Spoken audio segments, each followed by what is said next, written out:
Alright guys, take two, because I just realised that the actual audio on the video is actually muted for the input for for Twitch and stuff like that, and Twitter and stuff like that. So, take two. Guys, we're going to talk about the Virginia election, because obviously it is a red wave, and the left is not happy. They are trying to blame everything from white supremacy to CRT not being a real thing, down to just all sorts of things. But we're going to break it all down. And then we're going to talk quickly about New Jersey too, because that is obviously an interesting thing. But while it's nice to see the left's nose bloodied, remember that the message that the parents have no right to their children and racial blood libs should be taught in schools only lost by 2 points. Which is true. But keep in mind that this Virginia race, last time they won by like 12%, 10%. So it's not just it's 2 points, right? It's the fact that they swung it the 10 points plus gained an extra 2%. So they made up 12%. So that's a big swing. So that would be the takeaway. But he is right. It is very close. You know, it's about 70,000 votes.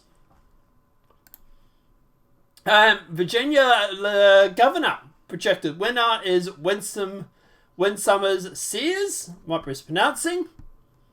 Now, obviously, with this, it's interesting that they couldn't find a grainier photo, MSNBC, but, you know, representing blacks, right? You know, at the end of the day, you know. But obviously, at the end of the day, we'll get to the NBC's reaction on her in a minute. But Whit Summers Sears challenged Joy Reid to a debate after the MSNBC host says the Republicans are dangerous. Well, saying that she's dangerous is the least of what they've said. Because now the results, they're blaming the Virginia election results on white supremacy. Yes, those evil white people, white supremacists, came out and voted for a black woman, apparently. But don't worry, because now they're claiming also that she is a white supremacist. I'm not joking. They're literally trying to make this claim. So as for the results, it's a clean sweep for Republicans in Virginia. Lieutenant Governor, GOP gain. Governor is a GOP gain. Attorney General, GOP gain. House of Delegates, GOP gain. At the end, the VA House estimates are 48 to Dems, 52 to GOP. Pelosi says Virginia election results won't change Democrats' agenda. Republicans call her lame duck. House Speaker Nancy Pelosi said, I'm very sad, but the people have spoken about Terry McAuliffe's election loss. House Speaker Nancy Pelosi and Democrats aren't changing course on the multi-trillion-dollar agenda despite suffering a devastating loss in Virginia. Keep pushing. Keep pushing and the midterms and see what happens. Now, at the end of the day, obviously, some of the leftists are obviously going through and realizing that there is a wake-up call here. But whether they take it or not, it's a big thing for them. But they're saying, look, this is a bad omen for Democrats' hopes in 2022. The suburbs are still swing areas. Republicans may have figured out a way to run in a post-Trump era. Democrats need answers on education and race. Demographics aren't necessarily a destiny. Meaning the black vote won't necessarily vote Democrat. Now, obviously, here's this is what I'm talking about. The Virginia Lieutenant Governor is armed and ready. Who else? Can you imagine if a Republican made this post? Holy dilly. Roseanne Barr came out and said something similar. While on prescription drugs, high on prescription drugs, I might say, but made a similar post, and she lost everything. Now, how do I know this guy's a Democrat? Because he says in his post he's a Democrat. Proud Democrat. Not just a Democrat, he's a proud Democrat. stuffing artist, heroin addict, absolutely no regrets, and then the gay flag.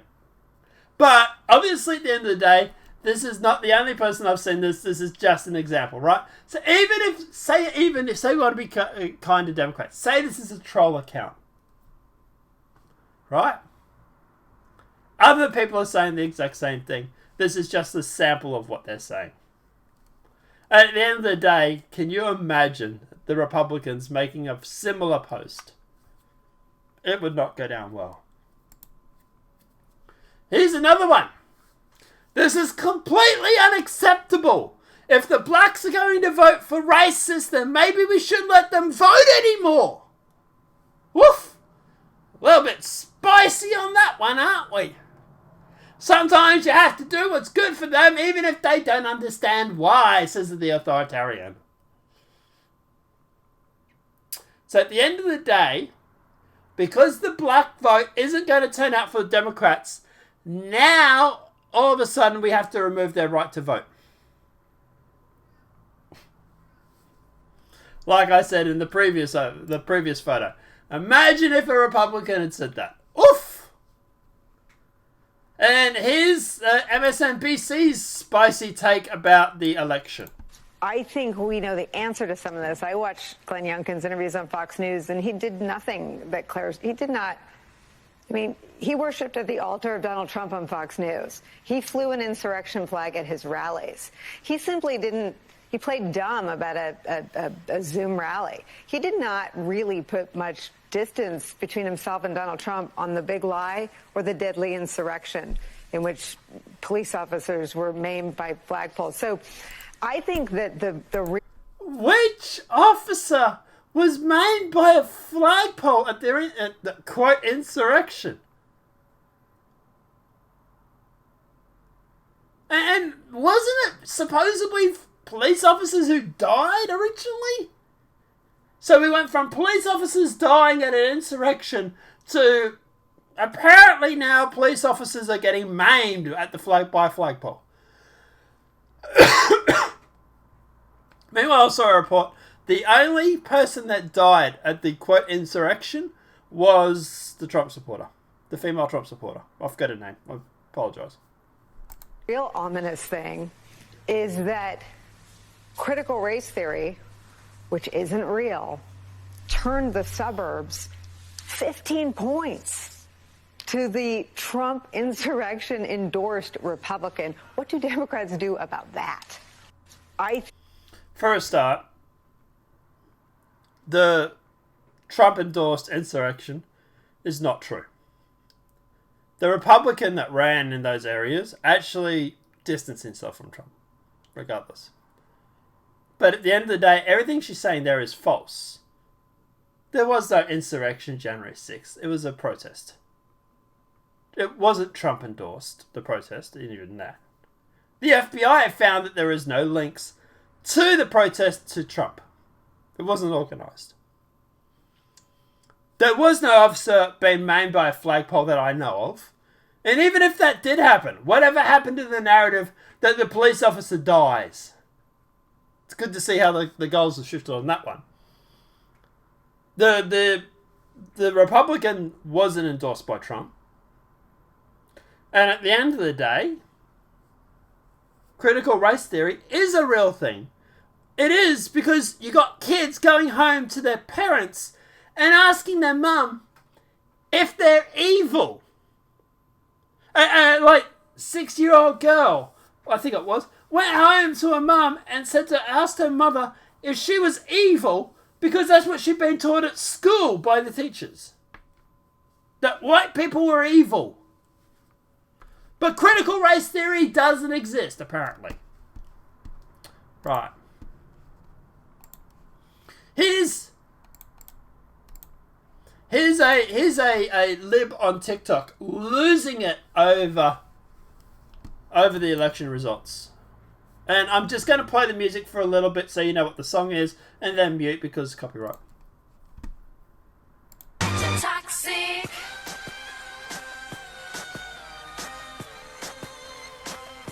So the music is obviously Toxic by Britney Spears. And if you read the captions, they're basically turning around blaming white women being toxic because at the end of the day, they didn't vote for the Democrats. Toxic white people did this. F them. Go move to somewhere else. I must admit though, her jump rope is on point. Yeah. But yeah, Liv's having a total meltdown over this. CNN having a meltdown. Oh, this one's really good. Now, before we get into their meltdown, let's just look at this result here, right? Virginia's most important issues facing Virginia. Economy and jobs is at 33%. Education at 24%. Taxes at 15%. Corona at 14%. Abortion at 8%. Those top 5, or top 4 at least, are all against Biden. The economy and jobs is a reflection of Biden and the Virginia governor. The education is also being taught by the Virginia governor and the Biden administration is pushing it. Taxes is both federal and state. Coronavirus is both the lockdowns for both the governor and federal. And at the end of the day, both Biden and the Democrat who's an incumbent, that's obviously reflecting on him. And abortion is only 8%. Only 8% of people cared about abortion. People care about eating and their education of their children, which they should. This is a reflection of Biden. You're going to tell me people haven't seen over the past year, they haven't seen the inflation go through the roof? They haven't seen petrol prices go through the roof? They haven't seen their kids be taught this critical race theory? They haven't seen the economy going down the gurgler? They get reminded every time they go and fill up at the petrol station about what a bang-up job Sleepy Joe, who, by the way, just fell asleep at the G20 or whatever it was. By the way, don't get me wrong, G20 would be boring, right? It was probably jet-lagged. But to quote my boss at work, if you're going to go to the G20 and you have the name of Sleepy Joe, for the love of God, do some speed before you go. Because the last thing you want to be doing is proving Trump right and falling asleep at that meeting, which is what he did. Obviously, we're not endorsing drug use. We're joking, right? But all of these are a reflection of Democrats. How do you think the midterm is going to go in 12 months? People are just starting to feel the inflation now. What do you think inflation is going to be like in 12 months? What do you think the economy is going to be like in 12 more months? They're upset about this now. What's going to happen at the midterms? They're only just starting to feel it. But let's listen to CNN having a complete meltdown over this. Some of it was dog whistle. Yeah. Right? Some of it was dog whistle racism. 1,000%. But yeah, Sure. let's be clear. Some of it was... So here's the irony, right? If it's a dog whistle is something that only you and your supporters are supposed to be able to hear. So if the left are able to pick up on the GOP dog whistling about racism, they're obviously racist themselves.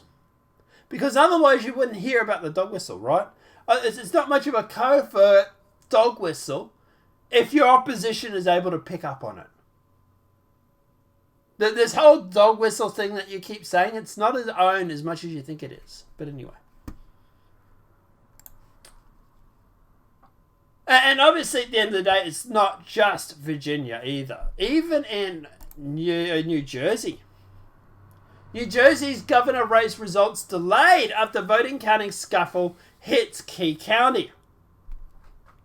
Yeah. Whoopsie. New Jersey governor's race is still up in the air thanks to voting counting debacle, plaguing several counties, including a key area where dozens of machines were shut down before ballots were counted. there is going to be a recount in New Jersey now. I can see it. It is literally like less than 1 or 2% in the vote. And this is, by the way, this is an area that the Democrats won by like 16, 17% last time. And now the GOP is less than 2% away from winning it. That's how much ground the GOP has made in New Jersey. New Jersey is bluer than the ocean. Even your safest areas are no longer safe to you. This is a wake-up call. And I hope to God you don't take it, because I really want to see the GOP win the midterms and 2024. But at the end of the day, this is a wake-up call. Everything that you guys, the far left agenda, isn't popular. People don't want it. They don't want to pay $7 a gallon at the service station. They don't want to see mass unemployment. People living under bridges. I'm sounding very English today. GOP challenger Cordell, I might be mispronouncing, in dead heat with the incumbent Democrat. This is bad for the Democrats. But meet the truckie. This is a truckie who ran in New Jersey on a budget of $157. I think it was $157. $153. Sorry, I should buy him a coffee. $153. This is his ad. And by the way, this is a New Jersey trucker who is beating the incumbent Democrat on his budget of $153. I'm going to play this ad just to show you how basic the ad is. And I'm not sliding him the slightest. Go, you truckie. You go. Go, Ed. Go. Win. But it just goes to show that a truckie on a budget of $153 is able to beat your incumbent. Let's watch this ad because it's beautiful. It really is beautiful. Hello, my name is Ethe. I'm running for New Jersey State Senate. I've lived here all my life, raising my 3 kids. In 2020, my opponent sat by and watched as Governor Murphy forced nursing homes to take in COVID-19 patients, resulting in the death of over 8,000 of our seniors. He remained silent as Governor Murphy, with his lockdown and mandates, forced the closing of over 1/3 of our small businesses, costing New Jersey families thousands of jobs. He has done nothing, as 7 out of every 10 moves are leaving the state, placing a heavier burden on those of us who remain. The Senate President has spent 20 years in Trenton. Higher taxes, increasing debt, and a rising cost of living. We deserve better. New Jersey, it's time for a change. So together, let's end single-party rule. Vote for me, Edward Durr, for Senate.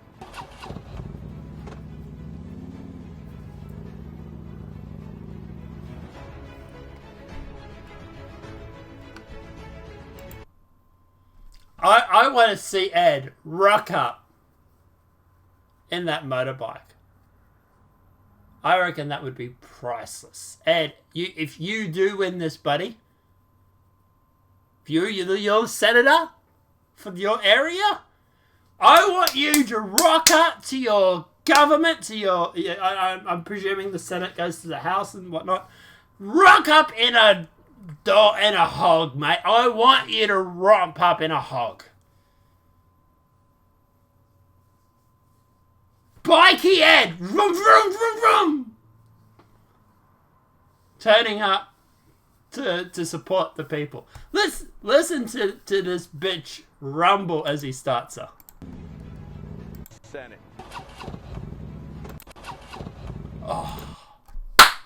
Ed!